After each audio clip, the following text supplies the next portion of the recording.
En el nombre del Padre, y del Hijo, y del Espíritu Santo. Amén.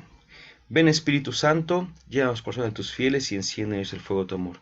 Envía, Señor, tu Espíritu, y todo será creado, y se renovará la faz de la tierra. Espíritu Santo, fuente de luz, ilumínanos. En el nombre del Padre, y del Hijo, y del Espíritu Santo. Amén.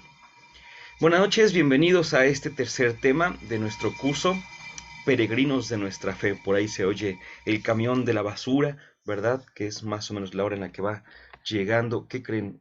Se me volvió a desconectar aquí. No se preocupen, ustedes ahorita lo voy viendo, pero se me olvidó desconectar la computadora.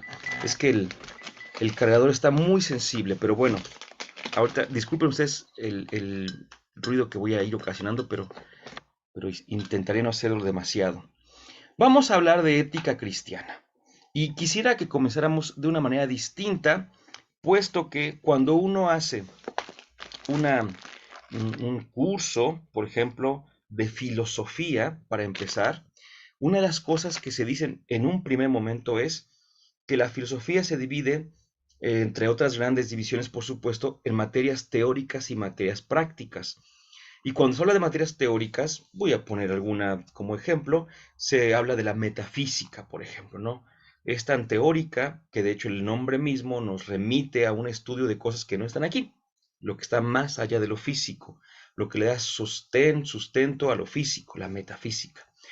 Es una materia, pues, teórica, decíamos, ¿no? Es casi por el gusto de estudiarlo, pero de alguna manera, y sobre todo en esos tiempos, pues no tiene una aplicación concreta como tal. Sí la debe tener, por supuesto, pero tendríamos que hacer muchas distinciones y aclaraciones. Pero dentro de las materias prácticas de la filosofía, la materia filosófica práctica por excelencia es la ética, ¿sí? Y es que esta palabrita la tenemos muy pegada, ¿no? Decimos a veces, es que esto no es ético, esto sí es ético. O le decimos a algún servidor público, algo así, qué falta de ética. Y como que de alguna manera siempre estamos hablando justamente de, o de alguna manera calificando el actuar de las personas. No el pensar, sino el actuar. Es decir, yo puedo decir, ¿sabes qué? Estoy pensando en algo malo y nadie me va a decir, qué falta de ética. Pero si yo hago algo malo, ahí sí van a decir, oye, estás faltando a la ética, ¿verdad? Y ahí han escuchado que se habla de ética laboral, ética estudiantil, ética familiar, ética cristiana, entre otras, ¿no? Es decir, se espera un cierto comportamiento de las personas de acuerdo con el ámbito en el que se esté hablando. Y para ver que esto es realmente una cosa muy práctica, fíjense, voy aquí rápidamente a poner un pequeñísimo caso de ética, de esos famosos dilemas, ¿verdad?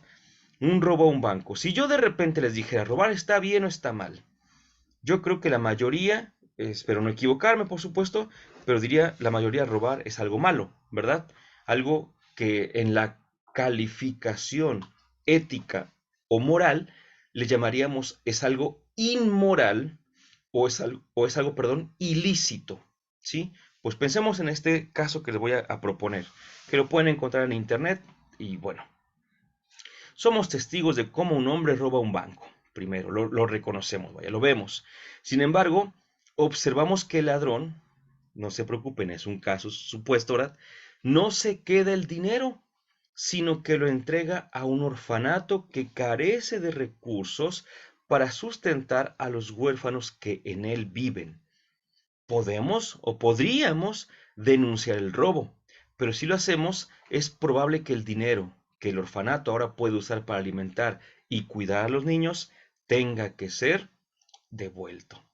Por un lado, el sujeto ha cometido un delito, pero por otro lo ha hecho por una buena causa.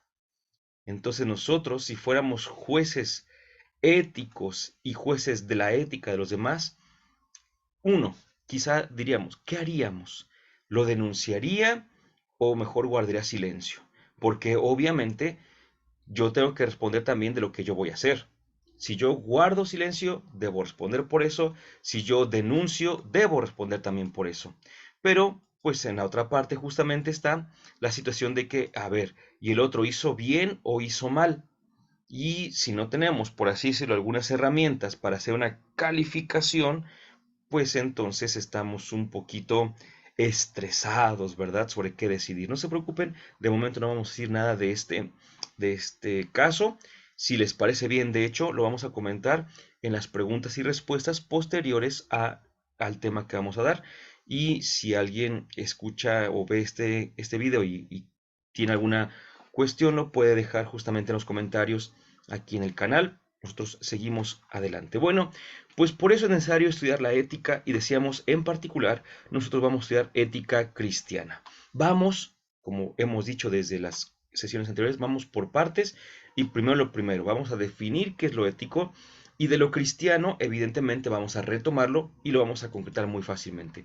¿Qué es la ética? ¿Qué acercamientos podemos tener a, a la ética como ciencia, pero pues empezando desde justamente una etimología, como vamos a hacer a continuación en un par de diapositivas? La ética es una parte de la filosofía. Aquí esto está buenísimo, ¿eh? Buenísimo, es parte de la filosofía. Entonces, cuando hablamos de esto, podemos nosotros, por ejemplo, decir, este científico está actuando con una ética lícita, buena, o este científico está actuando con mala ética. Pero el científico no puede decir, este actuar es malo o bueno. Es decir, no hay un lineamiento científico para decir eso. La ética es parte de la filosofía. Y esta, pues, elabora una reflexión crítica sobre el comportamiento de las personas y las sociedades. Híjole, aquí hay que poner ya de una vez, ya se me volvió a desconectar aquí la computadora, Dios mío. Perdonen ustedes, pero es que de veras se mueve tantito y se mueve toda la conexión. Y de hecho, les comento, si se llega a apagar mi computadora, mandaría un mensaje al grupo para decirles qué es lo que haríamos, porque se apaga la computadora y tarda mucho en apagarse. Mi computadora ya está viejita, tarda mucho en apagarse y luego tarda mucho en prender otra vez. Entonces, pero ahorita ya está cargando, está cargando. Esperemos que no le pase nada, pero si vemos que se apaga, que se cierra la sesión, es por eso, ¿sale? Perdonen, retomo el hilo entonces. Aquí ya hay que hacer otra aclaración muy interesante, porque hay algunos que van a afirmar que no existe una ética universal, sino que la ética es totalmente cultural y por secciones, individual o particular, ¿no? Y te ponen ejemplos muy sencillos y muy comprensibles que te dicen, mira, en este lugar, este actuar está bien visto, pero ese mismo actuar en otro lugar está mal visto, ¿verdad? Y pues ya sabemos que las culturas van variando, vaya, si en un mismo país, en un mismo estado como el nuestro, por ejemplo, gente que vive en la costa se comporta diferente a gente que vive en la sierra, en la montaña, y gente que vive en ciudades del centro del estado, ¿no? Por así decirlo, aunque el centro también está un poquito elevado, pero es decir, dependiendo del ámbito es el actuar, ¿no? Y nosotros decimos, en ese sentido, comprendemos, lo comprendemos, pero también tenemos necesidad de encontrar un supuesto que vaya más allá de el aspecto neta y exclusivamente cultural en cuanto a una sola región. Tendríamos que preguntarnos si existe una ética universal y vamos a tratar de hacer algunas anotaciones sobre eso, ¿no? Por eso la filosofía pues se ha puesto ahí a, a dilucidar, ¿verdad? Y hacer algunas afirmaciones y propuestas con respecto a la ética. La ética como tal, ¿verdad? La ética pues es la ciencia que estudia los actos humanos en cuanto son buenos o malos. Y volvemos con lo mismo. Necesitamos tener un referente, ¿sí? Otra forma de decirlo es que la ética estudia la bondad o maldad de los actos humanos. Y hablo de cualquier ética, ¿eh? O la ética así, sin más. Esto de decir la bondad o maldad de los actos humanos ya nos pone también nos prende un foquito para que pongamos atención. Esto que voy a decir a continuación lo hemos comentado en otros momentos, pero hoy queda perfecto porque es justamente hablar del actuar del ser humano. Recordemos que no es lo mismo desde la filosofía, por supuesto, hablar de actos del hombre y actos humanos.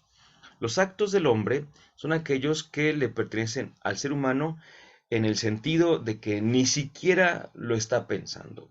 Es decir, yo puedo hablar rápidamente de la digestión. La digestión es una cosa que el ser humano realiza así, no lo está pensando, por supuesto, en absoluto. La respiración, cuando no pensamos en ella y es en automático, pues son actos del hombre, así, sencillo, así decimos. En cambio, un acto humano, evidentemente lo realiza el mismo ser humano que hace digestión, lo realiza el mismo ser humano que respira automáticamente. Por supuesto, ¿cuál es la diferencia? Que para estos actos humanos se necesita de tres características: inteligencia, voluntad y libertad. Esto significa que cuando yo realizo algún acto y tengo en mente, por ejemplo, inteligencia, yo sé que este acto ya no voy a, bueno, voy a proponerlo y rápido elijo. Yo puedo ver si algo es bueno o malo. Mi inteligencia me lo dice. Y mi inteligencia me dice, esto, el ejemplo, esto es malo. Ok, mi inteligencia.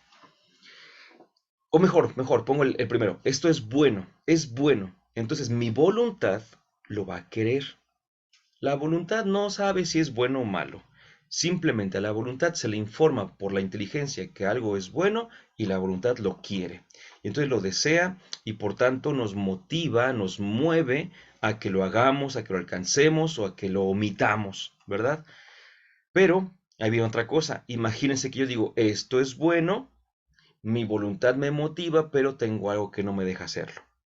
Entonces me doy cuenta de que me falta una tercera cosa, que es libertad, porque si no tengo libertad no puedo hacer, omitir, alcanzar aquello que es bueno para mí, ¿verdad? Aquí hay una necesidad de que entendamos algo. No la, bueno, yo personalmente, me atrevería a decir, esto es, vaya, mi opinión, que la mayor parte de las veces nuestra inteligencia está ofuscada, engañada, dañada y por tanto, pues hagan de cuenta para que nos entendamos rápido que en un sistema electrónico de repente se daña algún lector, algún sensor y en lugar de decir este pasa, este no, este pasa, este no, empieza a pasar a todos. ¿Por qué? Porque el sensor se ha dañado. ¿Sí? Entonces, cuando mi inteligencia de alguna manera se daña, entonces, ¿qué es lo que va a pasar? Que le va a pasar mala información a la voluntad. Y entonces algo que es malo, mi inteligencia va a decir, ah, es bueno, pasa, es bueno. Y en cuanto mi inteligencia le dice a mi voluntad, eso es bueno, la voluntad lo va a querer. Y si tengo la libertad de hacerlo, lo voy a hacer, ¿verdad? Entonces, yo creo que la mayor parte de las veces cuando hacemos algo malo, la mayor, inmensa mayoría, repito, es mi opinión, yo creo que lo hacemos porque creemos que es bueno. Estamos engañados. Nos engañan o nos... engañar ya también lleva una calificación moral, ¿no? A lo mejor nos confunden, podríamos decir también. Nos engañan o nos confunden desde nuestros padres, nuestros amigos, la cultura, nos va bombardeando, nos van diciendo cosas y cosas, y esto es bueno, esto es bueno, esto es bueno, hasta que tu inteligencia lo dice, pues es bueno, ¿no? Hasta mis papás me lo han dicho. Entonces, miren, sin ponernos propiamente moralistas, pero tranquilos, sin ponernos moralistas, pero para poner un caso ya hasta cristiano, y eso que no hemos hablado todavía del banco propiamente, ¿no? Pero hace muchos años eh, escuché algo que recién he vuelto a ver. Y repito, ¿no? Tranquilos, a ver, no vamos, de hecho, ni a discutir el tema, por así decirlo, es un mero ejemplo. Este, escuché que hace muchos años, que una mamá le decía a su hija se iba a salir, le decía, mamá, luego vengo, sí, ya llevas esto, sí, ya lleva los condones. Y esto me lo contó una vecina que estaba con esta señora y que se quedó así la vecina, ¿no? Así como que, ¿cómo la mamá le está diciendo que lleva los condones? Y y le dijo la mamá, dice, sí, es que en esos tiempos, no sé cuánto más, ya, ¿para qué nos hacemos guajes y no sé qué tanto? O sea, ¿para qué nos hacemos tontos? ¿O para qué nos hacemos locos si ya sabemos que eso es no sé cuánto más? Entonces, pues entra en la onda de la juventud la mamá y bueno. Y recientemente escuché algo muy parecido, ¿no? Porque alguien le decía una mamá a su hija con su novio también, ¿no? Le decía, pues sí, pues yo ya les dije que si quieren con condón. Y uno dice, a ver, vamos, vamos, vamos. Más allá, repito, de poner moralistas, estas dos jóvenes han escuchado una afirmación que pareciera un permiso justamente de alguien con mucha autoridad en sus vidas, que es su mamá. Entonces, esa información la van a tomar como parte de su decisión y de su discernimiento, mejor dicho, ¿no? No de la decisión viene después, de su discernimiento. A ver, esto, tener relaciones sexuales fuera de matrimonio, ¿está bien o está mal? Pues tengo estos datos y estos y estos y estos, y si yo tengo unos datos, voy a decir, está bien. Si yo tengo otros, voy a decir, está mal. Entonces, por eso digo que a veces nos confundimos porque nos llegan datos, nos llega información de gente a la cual consideramos con gran facultad también de discernimiento, y decimos, pues obviamente que ya lo entendí, pues adelante, ¿no? A esto voy, con lo que acabo de decir, ¿no? Que los papás, los amigos, la cultura nos va dando información y nos llegamos justamente a, decíamos, a engañar, a equivocar, a confundir, etcétera. Pero aquí viene otra cosa también muy interesante. A veces elegimos lo malo y sabemos que está mal. No es que estemos confundidos, que creamos que esté bien, sino que a veces elegimos lo malo sabiendo que está mal. Pues para eso se requiere de un desapego a la más noble humanidad que tenemos. Elegir algo malo, sabiendo que es malo, sin que nadie me presione y bueno, y queriéndolo y haciéndolo, es porque hay algo muy fuerte dentro de esa persona para hacer algo realmente malo. Pero así yo sé que está mal y lo voy a hacer, ¿no? Diríamos algunos, bueno, es que tiene alguna cosa, ¿no? Entonces, dentro de sí. Pero a eso nos va a ayudar la ética, justamente, a decir, oye, es que esta persona está actuando bien. A ver, vamos por partes, porque hizo algo que está bien. Sin embargo, eso que hizo no lo realizó con las mejores intenciones, ¿verdad? Entonces alguien puede decir, miren, pongo un caso lamentable, por supuesto, lamentable, pero pues seguramente ustedes habrán visto, yo lo vi el día de hoy, creo que salió el día de hoy, un videíto donde están en un kinder, tocan la puerta, va la maestra y abre la puerta del kinder y de repente preguntan por fulanita, es ella, y hay un niño que va con sus papás y el niño la identifica como la mala, ella es la mala. Es decir, que esta maestra, en teoría, porque una maestra, y digo en teoría porque en realidad no lo sé, no, no porque yo esté diciendo que no es cierto, no, no, no lo sé. En teoría esta maestra lastimaba o maltrataba al niño. Pues han entrado los papás y la mamá le ha puesto unos jalones de pelos y la ha empujado y la ha insultado y el papá hasta con una pistola la amenazó. O sea, una cosa tremenda, tremenda, tremenda. Ahora, nosotros, por ejemplo, podemos decir, ¿qué buscaban los papás? Y si tú me dices, porque muchos sí lo ven, pues está bien, porque los papás buscaban cuidar a su hijo. Fíjate, si yo simplifico a únicamente la intención, por así decirlo, únicamente la intención, entonces creo que nos pasaríamos a traer muchas cosas. Si yo simplifico, los papás buscaban proteger a sus hijos. Y no faltaría quien dijera, no, a mí le fue bien a la maestra, porque si a mi hijo lo hubiera maltratado, yo voy, yo sí le parto la cara y no sé cuánto más, y yo sí la dejo tirada y no sé cuánto más, porque efectivamente hay gente que tiene como justamente esa idea de que eso es justicia, ¿no? Entonces, así puede actuar. O al revés, puede hacer algo que en teoría es bueno hacer cuando la intención es mala. Aquí la intención es buena, proteger al hijo, pero lo que han hecho es una reacción exagerada, por supuesto, ¿no?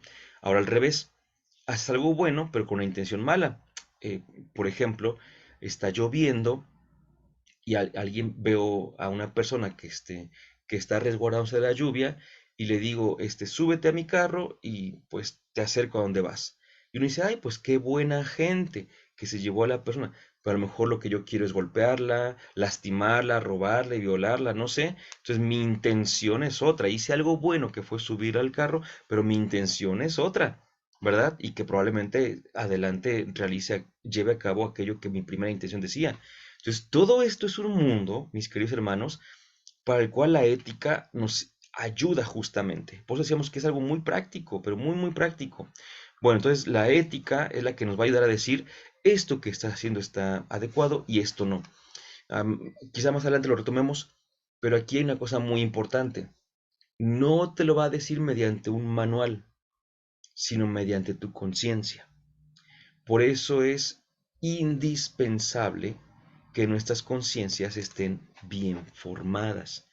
Porque si nuestras conciencias están un poquito deformadas, entonces, pues obviamente, como dice la escritura, le vamos a llamar bien al mal, le vamos a llamar mal al bien, y entonces pues la conciencia ya nos va a ayudar muchísimo.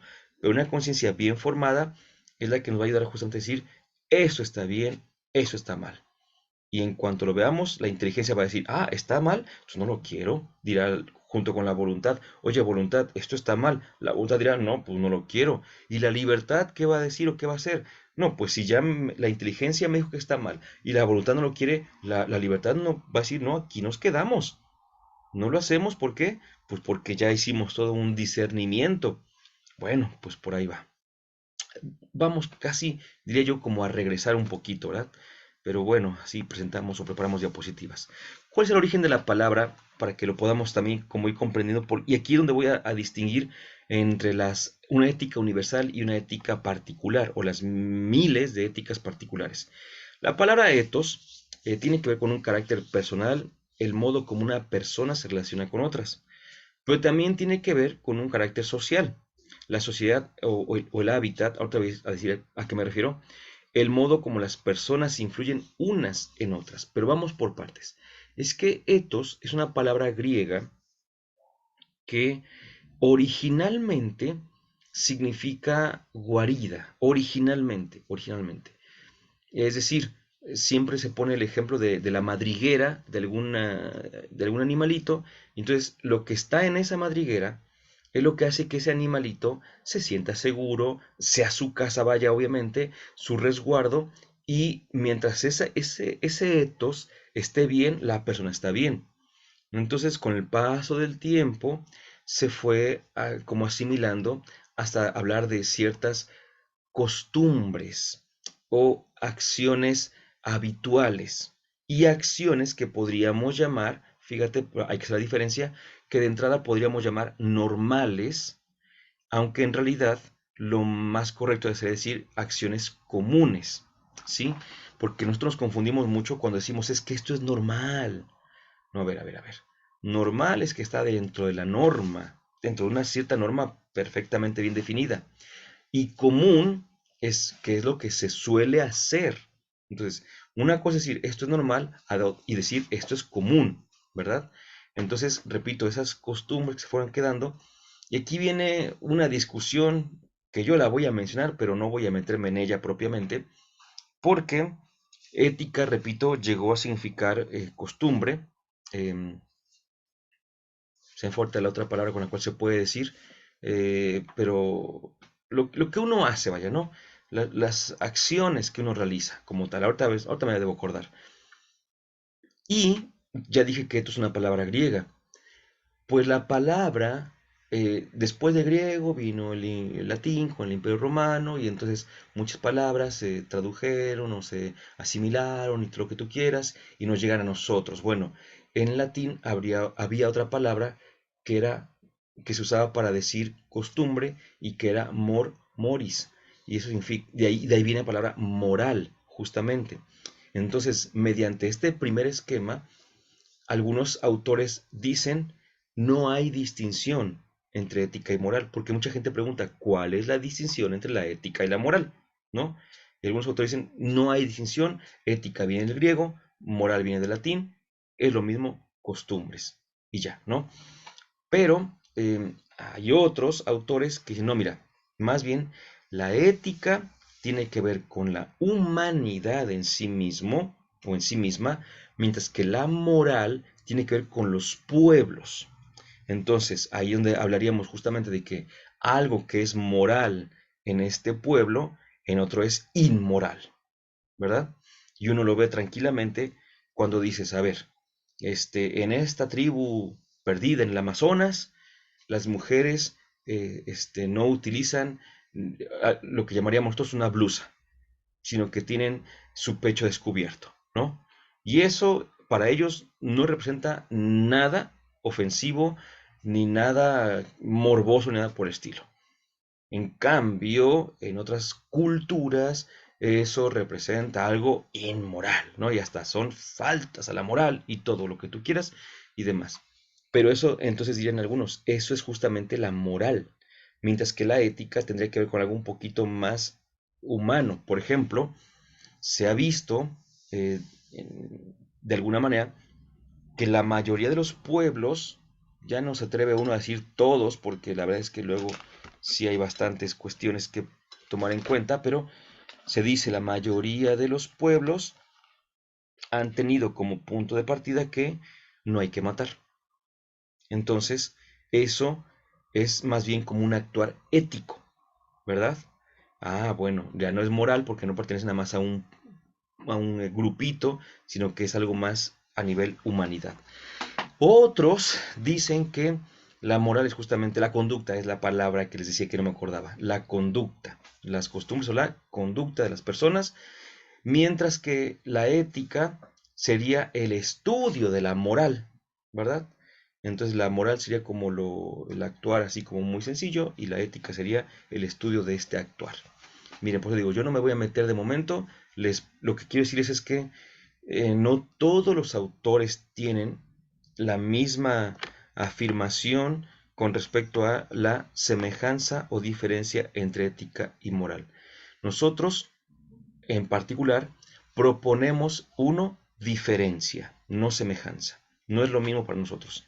Y en segundo, la segunda opción que di, la moral la vemos más un poquito con las costumbres eh, particulares de los pueblos, mientras que la ética es lo que llamaríamos, o lo que vamos a ver si podemos llamarle, ética universal. ¿Sale? Bueno, pero todo eso es con respecto a la ética, y la moral, y la ética, y la moral, pero nada más. ¿Y qué pasa con la ética cristiana? Pues en primerísimo lugar, nosotros afirmamos, ¿se acuerdan desde los temas anteriores que la adjetivación desde el sustantivo cristiano, por supuesto, pero lo tomamos como una adjetivación.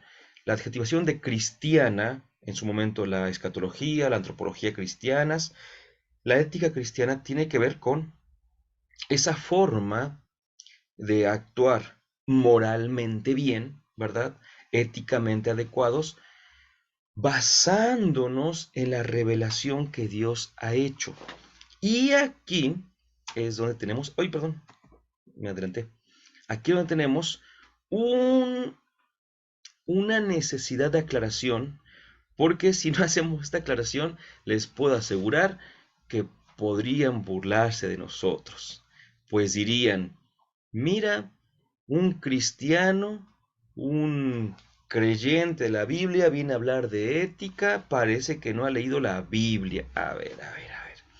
Eso está muy interesante porque a mí me da mucha curiosidad que evidentemente dentro del cristianismo muchos hermanos nuestros tenemos ignorancias a veces pues un poquito grandes, por supuesto, y a veces en esas ignorancias hemos afirmado cosas equivocadas. Eso lo decimos sin obviamente sentirnos bien, porque pues no es esa la cosa, pero pues obviamente diríamos, pues no nos enorgullece como tal, ¿no? Pero pues bueno, a lo que voy, a que si nosotros como cristianos somos ignorantes en eso, los que nos critican porque dicen que no leemos la Biblia, que ahí veríamos rápidamente cómo hay una suma de atrocidades y demás, son más ignorantes también, porque el cristiano tiene una ignorancia por no saber y ya no sabe y se equivoca, ¿no? Entonces el no cristiano, al contrario,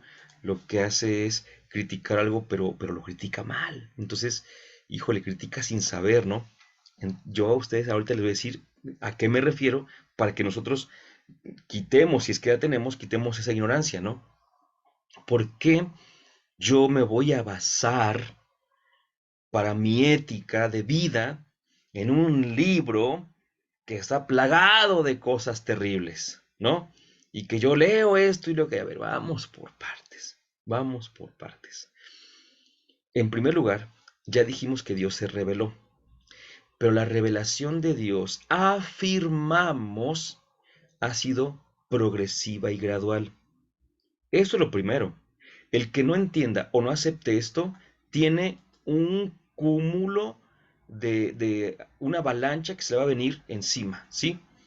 Necesitamos entender que la revelación ha sido progresiva y gradual y que en esta gradualidad de lo primero que se empezó a revelar Dios, eso primero puede ser y debió ser superado más adelante.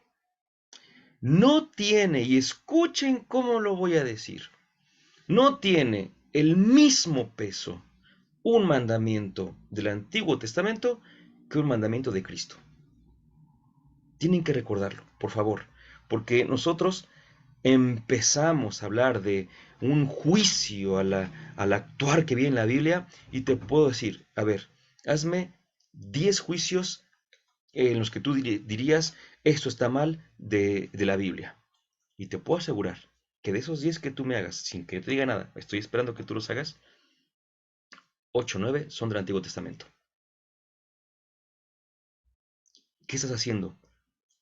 Haz de cuenta que estás diciendo, vas a una planta de producción de automóviles de lujo y llegas y dices, ¿eso es un automóvil de lujo? Eso es una porquería. Eso ni siquiera parece automóvil. Y llega alguien y te dice, es que este es el primer paso del proceso. Aquí apenas nos está llegando el material. O sea, ni siquiera hemos empezado a ensamblar, ni siquiera hemos formado aquí las piezas. No, no, no. Simplemente aquí hicimos el material. Pues no me importa, fíjate qué por qué están haciendo. No, no, no, no, no. Es que es todo un proceso. Y si tú juzgas al carro de lujo, por así decirlo, como el modelo, y lo juzgas apenas el primer paso, pues evidentemente que no se parece al modelo, le va a faltar muchísimo. Pues lo mismo pasa cuando alguien juzga el actuar del creyente, y hasta a veces me niego a decir un poquito del cristiano, basándose en textos del Antiguo Testamento, cuando la revelación no había sido completada. Desde ahí, desde ahí. Ahora, segundo, con esto hecho abajo todo el Antiguo Testamento, no. Con esto les digo que tenemos que entender qué es lo que quería decir el Antiguo Testamento. No es quitarlo. Y no, hay gente que dice, pero es que entonces, no hay que leerlo, sí hay que leerlo. No, claro que hay que leerlo, pero yo creo que todos tenemos sentido común para saber que hay un tiempo en nuestra vida en el que somos más maduros, ¿verdad? Y entonces cuando hay una madurez, pues me animo a hacer una lectura un poquito más profunda de textos que podríamos llamar oscuros de la Biblia. Pero mientras estemos empezando, afiancemos nuestra relación con Dios con una lectura de entrada con los evangelios, porque ahí está la revelación al 100%. Ahí está. Pero no solamente eso, sino que ya dije, para poder interpretar esos textos que son muy oscuros, pues hay que aclararlos. Y la luz para aclararlos, además de la luz que viene de arriba del Espíritu Santo, esa no va a faltar, esa nunca va a faltar. Pero la que sí nos puede faltar es la luz de la cultura, la luz de los géneros literarios, la luz de la razón misma, para poder entender un texto. Luego juzgamos un texto como si lo hubiera escrito mi tío la semana pasada. No, no, no, no, no, esto no lo escribió mi tío la semana pasada. Esto lo escribió una persona que no tiene nada que ver conmigo hace de 1000 o 2000 años, y por eso hay tantas diferencias en la forma de redactar. Entonces, perdón, dije hace 1000 o 2000, hace 2000 o 3000 años, 1000 obviamente no, evidentemente no. Entonces tenemos que entender que no se redactó como pensamos nosotros. Hay que hacer un esfuerzo para entender esos textos. Bueno, entonces ahí decimos, es que hay gente que se burlaría de nosotros si proponemos una ética cristiana. ¿Por qué? Porque los cristianos son de lo peor que hay. No, permíteme tantito, vamos por partes. Ya vimos un apartado en el cual No vamos a afirmar que todo está perfectamente bien en la Biblia, sino que tenemos que entender la revelación progresiva y gradual y además la interpretación de los textos bíblicos, ¿no? Bueno, segundo, sobre este mismo punto, sí vamos a proponer una ética cristiana, repito, basada en la revelación, pero aquí, evidentemente, por lo que acabamos de decir, va a ser cristiana, no creyente. Porque creyentes, podemos hablar también de los judíos, eran creyentes, pero la revelación con los judíos no había llegado al 100%. Por lo tanto, nosotros queremos llegar a la revelación ya plena y en Jesucristo. Y en la figura de Jesucristo, ver justamente a qué estamos invitados. ¿Sí? En la figura de Jesucristo, ver a qué estamos invitados. Y ahí les puedo asegurar, fíjense nada más, a mí aquí es una cosa que yo puedo decir con toda la tranquilidad del mundo, de verdad.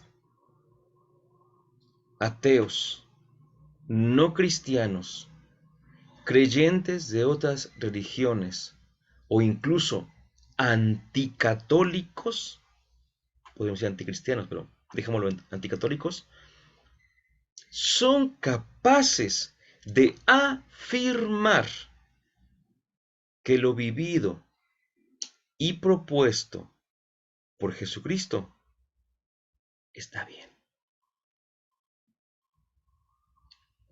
¿A qué se resisten? A los cristianos, no a Cristo, a los cristianos. Pero eso a nosotros nos ayuda muchísimo, por varias razones. La primera es porque a través de la figura de Cristo podríamos aprender justamente una ética universal. Porque la ética cristiana tiene la cualidad de que puede ser vivida por quien sea, incluso aunque no se llame o no se reconozca a sí mismo como cristiano.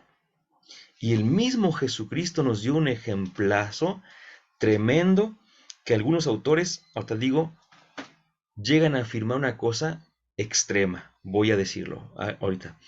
En los capítulos 24-25 de San Mateo, el Señor Jesús hace un discurso que se llama el discurso escatológico y que seguramente recordaremos que dice, y les va a decir a unos, vengan benditos de mi Padre, porque tuve hambre y me dieron de comer, tuve sed y me dieron de beber, estuve enfermo, visitaron en la cárcel, todas las que hoy llamamos obras de misericordia. Y van a ver a lo que algunos autores llegan a decir, ¿eh? Y entonces estos dirán, Señor, pero pues ¿cuándo te vimos desnudo y te vestimos? ¿Cuándo te vimos hambriento y te dimos de comer? ¿Cuándo? Y dice Jesús, pues cuando lo hicieron con el más pequeño de mis hermanos. Dicen algunos, aquí Jesús está hablando de no cristianos. ¿Cómo de no cristianos? Pues sí, porque nosotros que somos cristianos, ya sabemos que si hoy le hago un bien a mi hermano más pequeño, tú y yo lo sabemos. ¿A quién se lo hacemos? A Cristo. Tú y yo ya lo sabemos. Pero fíjate y escucha bien con quién está dialogando el Señor en esta anticipación escatológica. Le van a decir esos cuando te vimos. ¿El cristiano preguntaría eso? No, el cristiano diría, mira, se cumple lo que dijo. Se cumple que cuando yo le ayudé al más pequeño, le ayudé a mi Señor. Bendito sea Señor. El cristiano sabría. En cambio, ¿quién no sabría? Un no cristiano. Porque hay no cristianos, evidentemente, que le tienden la mano al desamparado. Evidentemente. Hay no cristianos que viven, fíjate, ¿te acuerdas? Y por te dije que hay gente que quiere cumplir más los mandamientos según la perspectiva del Antiguo Testamento que la del Nuevo Testamento. En el Nuevo Testamento Jesús da solo un mandamiento: ámense los unos a los otros. Pero, evidentemente, hace Jesús una aclaración semántica que dice, como yo lo sé, amado. No solamente práctica, no es solamente, ¿cómo nos amó Jesús? De esta manera. No, no, es también semántica, porque utiliza el verbo amar, agapao, Y entonces agapao significa dar la vida por el otro. Y hay gente que dice, es que amar significa el sentimiento. No, no, no, ¿qué va a ser? ¿No? Eso no es para el cristiano.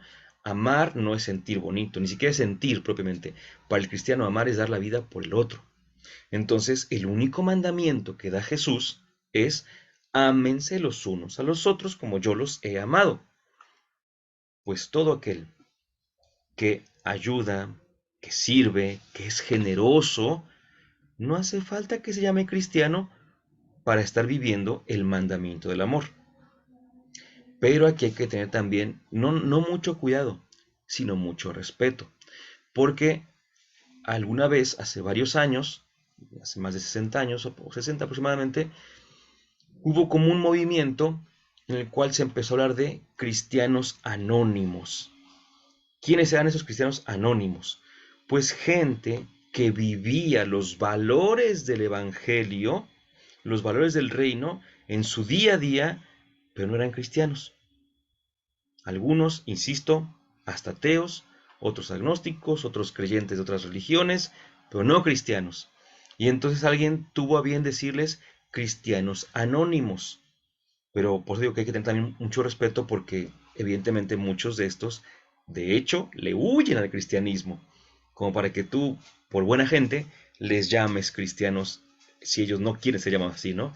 Pero, insisto, eh, esa es la parte en la cual a veces, fíjate, hay que distinguir, en la cual a veces podríamos aceptar una parte, perdón, de esa idea, una parte, no toda, no toda, en la cual dicen que lo que hay que ser es ser buena persona, ¿sí?